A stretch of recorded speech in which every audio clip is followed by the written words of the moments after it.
The vast tapestry of the galaxy, woven over millennia by countless intelligent species, had always been a place of quiet hum and predictable rhythms. Civilizations had risen and fallen, empires had expanded and contracted, but never before had the very fabric of existence felt so threatened. For eons, the alliance of sentient species had maintained a delicate peace, their technologies wondrous, their diplomacy intricate, their understanding of the cosmos profound. From the crystalline cities of the ancient Xylos, whose minds could touch the whispers of distant stars, to the proud, martial fortresses of the Gorkyle, who navigated the void with unyielding discipline, life flourished in myriad forms. But then a cold dread began to seep into the collective consciousness of the galactic community. It started as whispers, carried on the grav waves from the deepest, unexplored reaches of the void. They called it instinctively the Hive. No species had given it that name. It simply was. An entity, or perhaps a collective of unimaginable entities that consumed all in its path. Planets, stars, entire systems, leaving behind only desolate, cold husks. The first reports were dismissed as fevered dreams, the ravings of explorers lost too long in the darkness. But then, scout vessels, venturing into the burgeoning shadow, began to send back fleeting panic transmissions. Images, distorted and terrifying, flickered across every galactic screen. Chitinous leviathans the size of moons, their surfaces rippling with unseen life, emerged from the inky blackness. Swarms of smaller, impossibly fast drones like living projectiles darted around them, leaving trails of destruction. And chillingly, a pervasive, low psionic hum, barely perceptible but deeply unsettling, broadcast a sense of utter alien indifference that drove lesser beings to the brink of madness. This hum, more than any visual, was what truly terrified. It was the sound of a void that cared for nothing, knew nothing but hunger. The first major galactic civilizations to encounter the Hive simply vanished, their distress calls, once filled, with desperate pleas, abruptly silenced, leaving behind only the cold echo of their last terrified breaths. No wreckage, no survivors, just silence. Panic, a raw, primal fear, ripped through the alliance. Evacuation protocols, once theoretical exercises discussed in sterile council chambers, were activated on a scale never before conceived. Billions upon billions of sentient beings began to flee their homeworlds. They abandoned their history, their intricate art, their sacred temples, their very way of life. The grand star cities, once bustling with commerce and culture, became ghost towns, their inhabitants crammed into every available vessel. The exodus was a desperate dash for the unknown safety of the galactic rim, a flight into the uncertainty of deep space, away from the encroaching silent terror. The vast fleets of the Xylos, once dedicated to exploration and scientific pursuit, now served as massive, floating ark cities, packed with their people. The proud, unyielding Gorkyle, whose warriors had never known true fear, now directed their formidable battle fleets not into glorious combat, but into a desperate, organized retreat, protecting the rear of the fleeing masses. Every established species, from the wise, ancient elders of the Xylos to the proud, martial legions of the Gorkyle, was abandoning their territories, their vast fleets converting from defense to desperate escape. The message, broadcast on every frequency, burned into every mind, was agonizingly clear: run. Amidst this unprecedented galaxy-spanning exodus, a small, relatively new species to the galactic stage watched the unfolding terror from their isolated sector. They were known to the Alliance only as humanity, and their homeworld, Earth, remained a vibrant blue marble, a solitary jewel bathed in the comforting light of a yellow sun.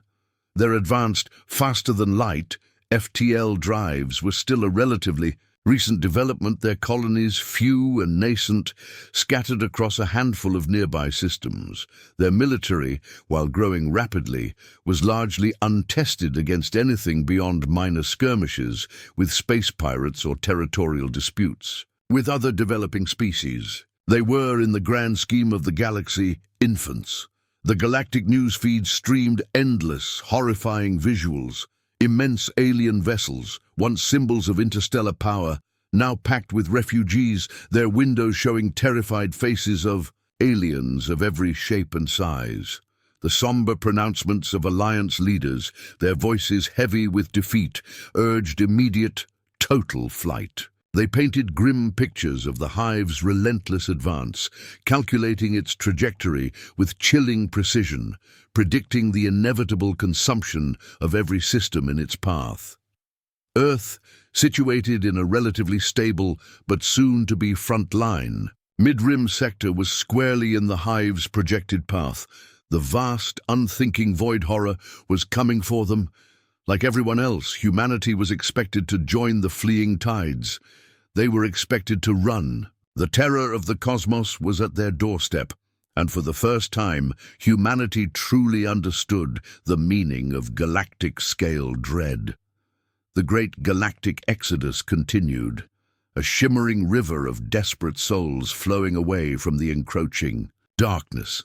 Earth, that solitary blue marble, remained a vibrant beacon in the path of the encroaching terror, but the silence from the fleeing fleets was deafening. The High Council of the Alliance, their voices heavy with the weight of civilizations, abandoning their homes, issued a direct final order, complete withdrawal from all core and mid-rim systems. Earth, squarely in the path of the relentless hive, received the same imperative: evacuate, join the endless, fearful tides. Humanity's representatives on the Galactic Council, still relatively new to the intricate dance of interstellar politics, listened to the chilling reports. The visuals were stark, undeniable. Projected trajectories showed the hive reaching Earth within mere standard galactic cycles. The logical, survival-oriented choice, the only choice any other species had made, was clear. Abandon the homeworld, dismantle their nascent colonies, and scatter their population into the vast, uncertain reaches of the cosmos alongside everyone else. For weeks, the internal debates on Earth raged with a furious intensity. Emergency sessions of the United Nations Galactic Initiative, UNGI, saw passionate arguments for both flight and defiance echoing through the grand assembly halls. Scientists, their faces etched with weariness, presented grim probabilities of survival in deep space, outlining the sheer logistical nightmare of evacuating billions and the terrifying odds of finding a habitable, safe new home in a galaxy already in chaos. Military strategists, usually stoic and pragmatic, outlined the horrifying odds against the hive, their projections showing overwhelming enemy numbers and superior, if alien, destructive power. Philosophers, their voices often lost in the din, wrestled with the very definition of surrender, of what it meant to abandon one's ancestral home, the cradle of their entire species. The images broadcast across every screen on Earth were a constant, harrowing reminder of the stakes. Desolate, consumed planets, once teeming with life, now merely cold, dead rocks drifting in the void. Silenced communication channels, once vibrant, with the chatter of alien civilizations, now broadcast only static. The spectre of total annihilation hung heavy in the air. Yet amidst this despair, something stubbornly, irrationally human began to emerge from the tumultuous discussions. It started subtly, in the quiet conversations between military commanders and engineers, in the passionate speeches of civic leaders, in the desperate hopes whispered by ordinary citizens. Tales of defiance, of last stands against overwhelming odds, of protecting one's home and family against impossible threats, began to circulate, echoing ancient myths and legends. The concept of home resonated deeper within the human psyche than mere spatial coordinates. It was ingrained, a visceral connection to the soil, the sky, the very air of Earth. An ancient, almost primordial stubbornness began to set in, fueled by a collective memory of countless struggles against extinction on their own planet. They had survived ice ages, global wars, devastating pandemics. This was different, yes, but the will to survive, to fight for survival, was deeply etched into their very being. The Xylos, the Gorkyle, all the elder races had long ago forgotten this visceral connection to a single world. Their vast empires spanned hundreds of systems. They were wanderers by nature, their history measured in migrations. But for humanity, Earth was unique, irreplaceable, a crucible that had forged their very identity. To abandon it felt like abandoning a part of themselves, a betrayal of all who had come before them. After a tumultuous days-long debate, marked by heated arguments, raw emotion, and profound soul-searching, humanity made its choice. It was not a unanimous decision, but it was a decisive one, driven by a deep-seated conviction that resonated with the very core of their being. A unified, shocking declaration was meticulously crafted, its words chosen with care and conviction, then sent to the High Council. It vibrated across the interstellar comnets, reaching the ears of the fleeing galactic community, many of whom were still reeling from the shock of their own retreat. "We will not abandon our home. We will not run." The galactic community, still in headlong flight, paused for a collective, incredulous moment. Data streams across their ship bridges flickered with the news, momentarily eclipsing the horror of the hive. Their sensors detected not the typical energy signatures of a species preparing for evacuation, but rather a surge of industrial activity, a flurry of construction, a mobilization of resources on and around the blue planet. Many considered it suicidal madness, an act of sheer, unfathomable foolishness. Some alien species, their faces unreadable, simply pitied them, seeing them as naive, doomed primitives clinging to a sentimental ideal. Others scoffed, convinced that humanity's brief, defiant flicker would be extinguished in an instant by the overwhelming power of the hive. But a select few, those who had perhaps felt the deepest shame of their own flight, or those whose histories held echoes of their own species' desperate, near-extinction struggles, felt a tiny, unnameable tremor. A tremor of awe, perhaps, or was it just curiosity? Regardless, the galaxy, in its desperate, headlong flight, was now watching Earth and the small, defiant species that refused to join them. A choice had been made, a line drawn, and the stage was set for a confrontation unlike any the cosmos had ever seen. The suspense tightened, a silent question hanging in the void. Could one small species truly stand against the tide when every other species ran? The galactic community's reaction to humanity's defiant declaration was a strange mix of bewilderment, pity, and a dismissive shrug that echoed through the vast emptiness of space. They continued their frantic evacuation, their minds fixed on escape, convinced that Earth would simply be another consumed world, another silenced beacon in the wake of the relentless hive.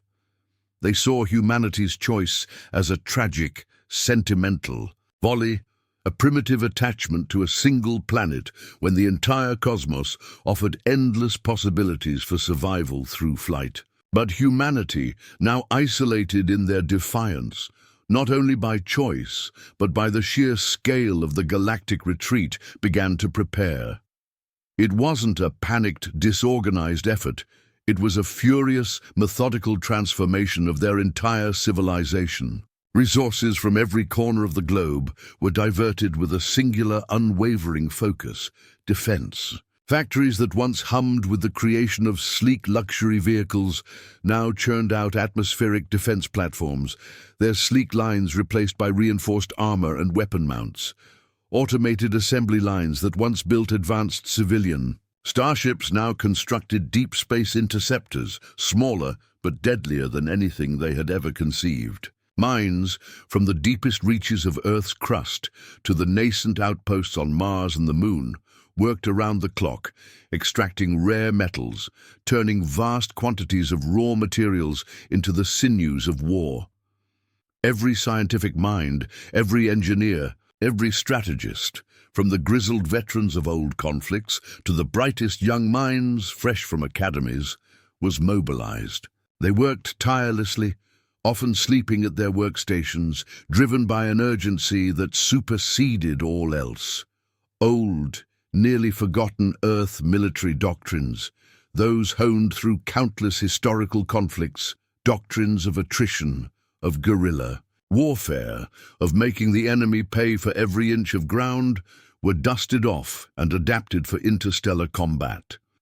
Humanity might be technologically junior to many of the fleeing races, their FTL drives slower, their energy weapons less refined, but they were innovative, adaptable, and fiercely pragmatic. They understood the concept of fighting smart when you couldn't fight hard enough. They repurposed civilian vessels, stripping them of their comfortable interiors and reinforcing their hulls with layers of newly developed ablative armor, integrating salvaged alien tech gleaned from the discarded remnants of fleeing fleets into their own systems, reverse engineering components with a desperate ingenuity. They developed unconventional weapons, some based on their unique understanding of physics, others on a surprising grasp of psychology, designing systems to exploit the hive's expected patterns.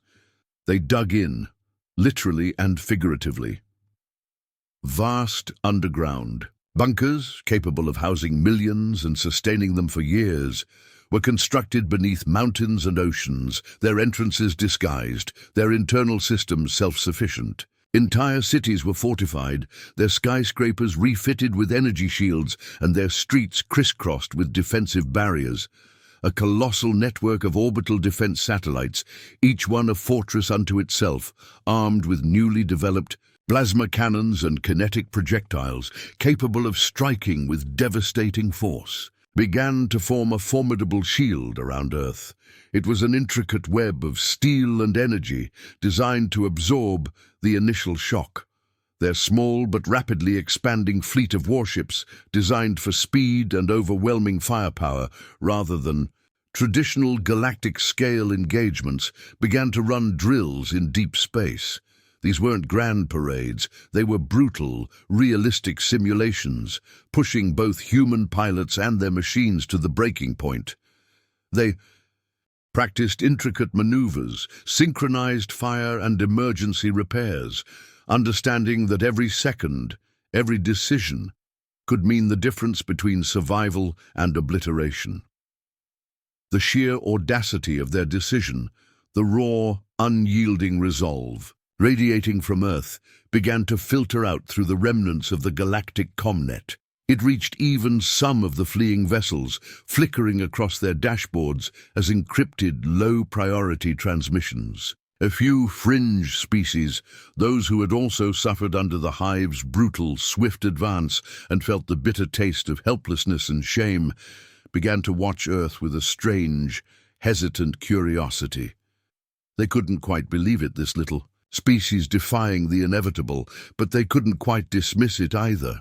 The calm before the storm on Earth was palpable, a quiet fury brewing beneath the seemingly ordinary blue planet. It was a tension that stretched across every continent, every ocean, every orbital platform.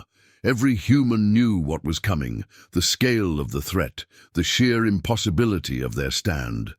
Yet, instead of despair, there was a grim determination, a stubborn resolve that solidified with each passing hour.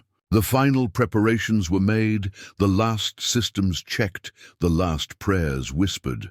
The silence of anticipation was broken only by the rhythmic hum of machinery and the distant echoes of construction. The great, unthinking shadow of the hive continued its inexorable advance, growing larger on the long-range sensors, and Earth waited, a tiny, defiant spark in a galaxy consumed by darkness. The suspense wasn't in if the hive would arrive, but what would happen when it did. The inevitable arrived. It didn't come with fanfare or a grand declaration, but rather as an insidious, creeping shadow on the long-range sensors, growing steadily, chillingly larger with each passing hour. The long, dark tendrils of the hive fleet, an incomprehensibly vast armada of organic warships, appeared on Earth's deep space monitors. They blotted out stars, vast segments of the distant cosmos simply disappearing behind their terrible, chitinous forms. Their silent, inexorable advance was a chilling sight, a testament to an alien will that knew only one purpose. The initial wave was not the full crushing might of the hive, but a probing attack, a scouting force meant to test and overwhelm any lingering resistance.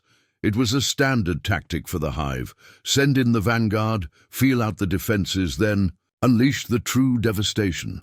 Swarms of smaller, agile drones, like living projectiles, were the first to enter Earth's orbital space, their movements precise and terrifyingly fast. They were followed by larger, cruiser-sized hive vessels, their organic hulls pulsating with unseen energy, their forms grotesque yet efficient engines of destruction. The orbital defense grid, a testament to humanity's frantic, desperate efforts, over the past weeks, immediately sprang to life. It had been constructed piece by painstaking piece, a network of interlinked satellites, colossal space stations, and hidden weapon platforms, all buzzing with power. Plasma cannons, mounted on the largest stations, spat incandescent bolts of superheated energy, streaking across the void like angry stars. Kinetic accelerators, hidden within reinforced asteroids, launched dense slugs of metal with devastating force, each one a silent, destructive hammer blow aimed at the approaching enemy.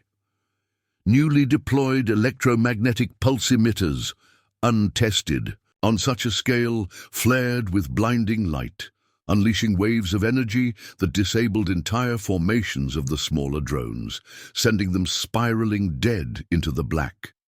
It was a chaotic, brutal ballet of destruction and survival. Human pilots, young men and women barely out of training, strapped into the cockpits of their newly built interceptors, machines that felt more like extensions of their own bodies, flew with a desperate ferocity. They were trained in high-G maneuvers, in aggressive, often suicidal tactics, born from centuries of battling against impossible odds. They wove through the drone swarms like angry hornets, unleashing volleys of missiles that detonated in blinding flashes and often sacrificing themselves, ramming their crippled craft into larger hive targets, trading one life for the destruction of a monstrosity. The hive, used to worlds simply crumbling before their advance, their defenses dissolving into dust, encountered something profoundly unexpected. Resistance. Fierce, unyielding resistance. Every drone destroyed, every hive cruiser crippled, cost humanity dearly in resources, in lives, in shattered metal and strained energy conduits. But it also cost the hive. The silent, unthinking calculus of the invaders, which had always predicted swift, total victory, was thrown off. They adapted, of course. Their organic forms shifted, evolved. They began sending in larger, more resilient units, their chitinous armor thicker, their energy signatures more powerful. They focused fire on key defense nodes, learning from their initial engagements, systematically trying to dismantle humanity's shield. The battle raged for days, without pause, a continuous barrage of light and fury that lit up the space around Earth like a perpetual lightning storm. Ground-to-orbit defenses joined the fray. Massive cannon arrays buried deep beneath the surface of the planet, roaring to life, launching nuclear-tipped missiles into the upper atmosphere. These created vast, blinding fireballs that briefly illuminated the terror above, turning the enemy into temporary silhouettes against impossible light. Humanity was battered, bruised, exhausted, but not broken.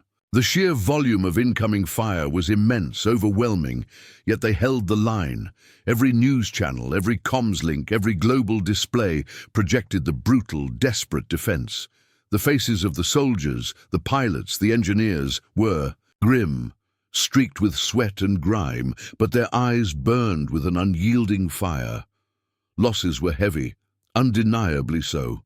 Entire defense platforms were obliterated, their crews lost to the void. Interceptors fell like burning leaves. But the Hive's advance was slowed. For the very first time in its galactic rampage, the cosmic terror was met with a wall, not an open path. It was a wall forged of human ingenuity, human courage, and human stubbornness. It was a wall that seemed to defy the very laws of logic and probability. The galaxy, fleeing in terror, had expected silence. Instead, they heard the roar of battle, the desperate, defiant clang of humanity standing its ground, a sound that would soon echo across the stars. The news of Earth's stubborn, bloody resistance began to spread like wildfire through the fleeing galactic community, not through official alliance channels, which were largely focused on evacuation logistics, but through fragmented, desperate whispers and intercepted data packets. These transmissions, often distorted and incomplete, carried undeniable proof, real-time footage of human warships, impossibly small yet fiercely aggressive, engaging Hive behemoths. They showed orbital defense platforms, battered but unyielding, holding their lines against impossible odds. They showed the faces of human soldiers and pilots, grim and exhausted, yet filled with a defiant light that defied all logic.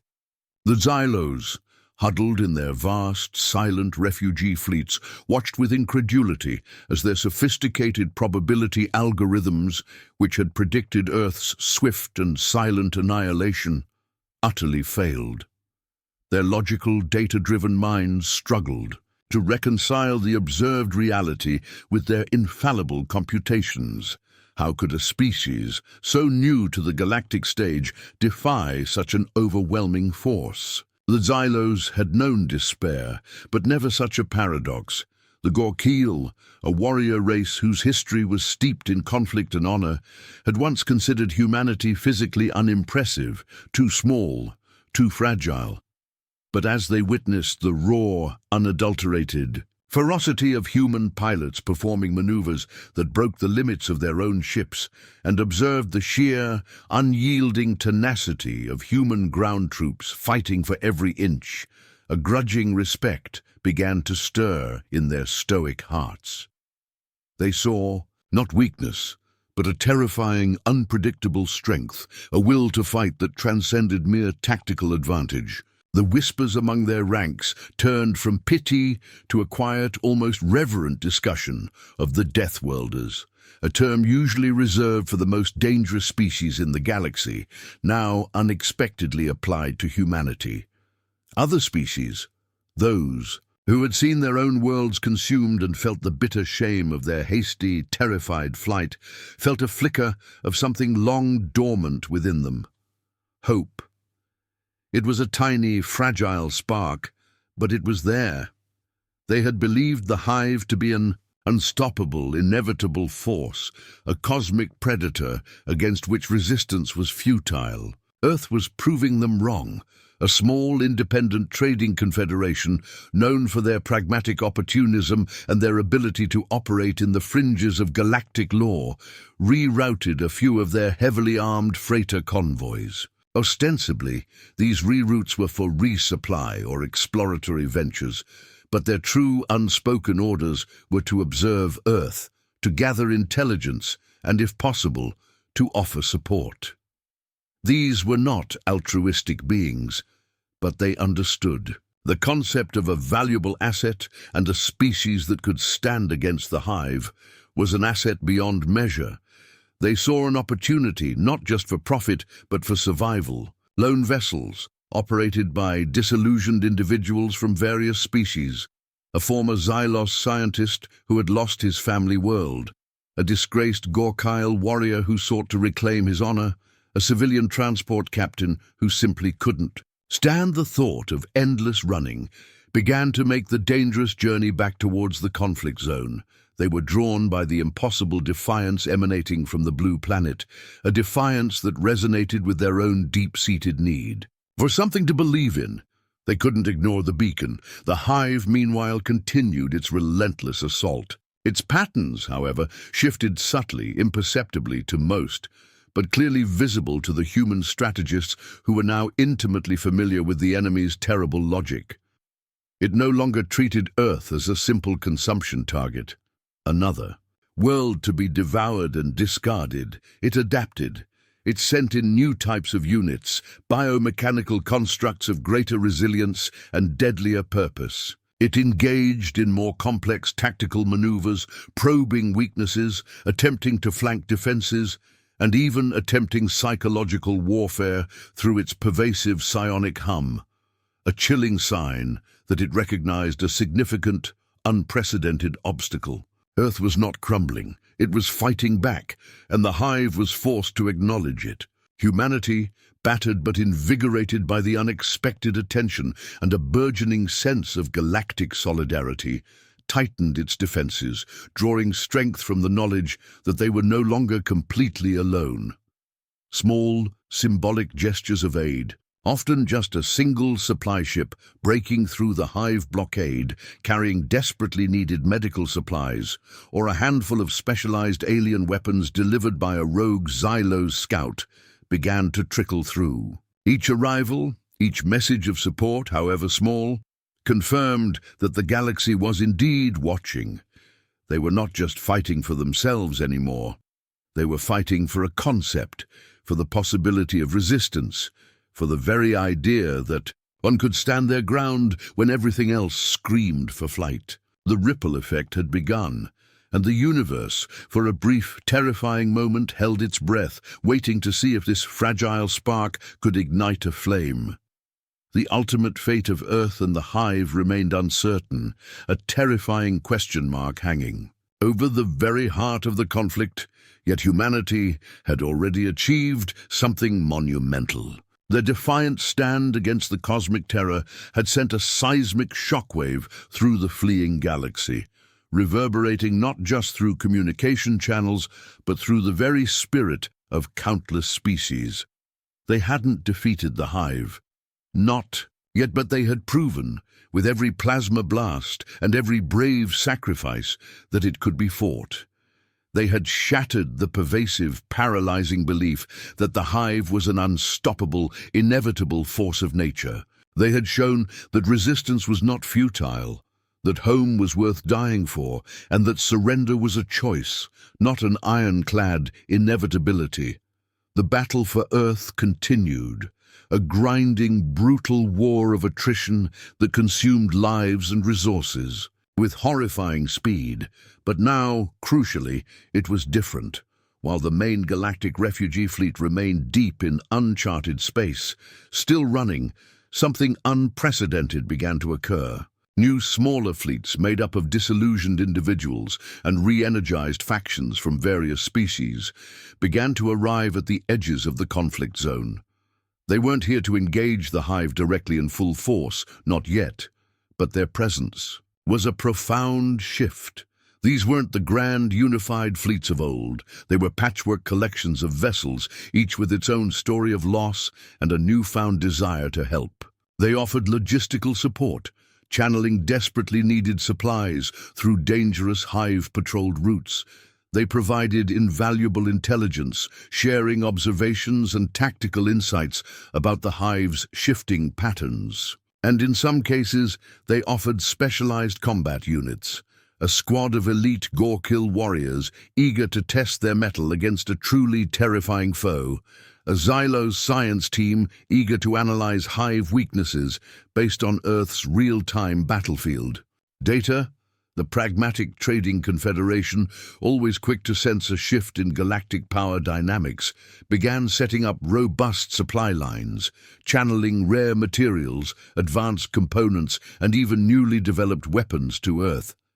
They saw not just a desperate struggle, but an emerging opportunity, a potential turning point for the entire galaxy. Rogue Gorkyle warriors, their pride rekindled by humanity's raw courage, arrived in their lean, aggressive cruisers, offering their tactical expertise and leading daring raids against Hive scout probes, testing the limits of human-alien cooperation.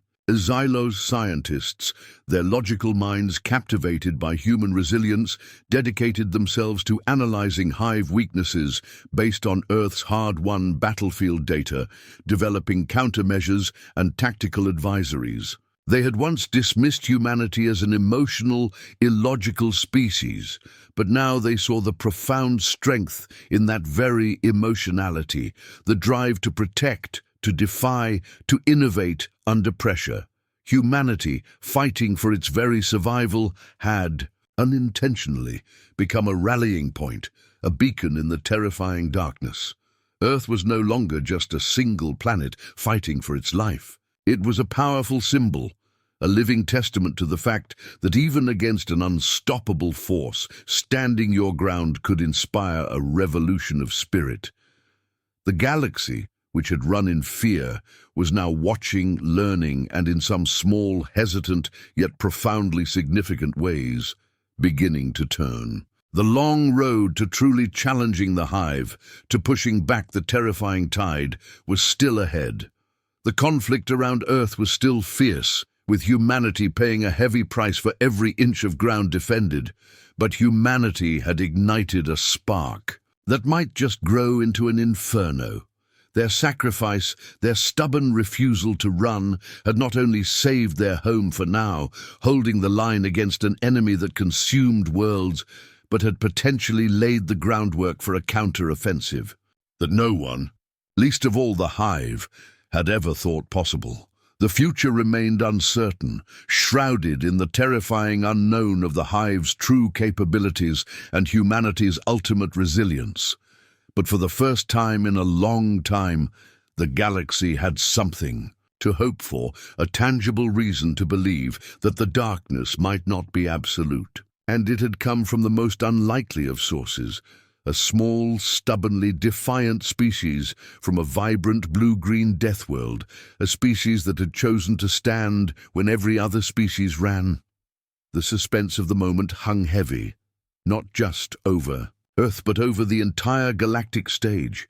Could this fragile flame of defiance truly ignite a larger resistance? Or would it ultimately be snuffed out by the overwhelming cosmic terror? Only time and the unyielding will of humanity would tell.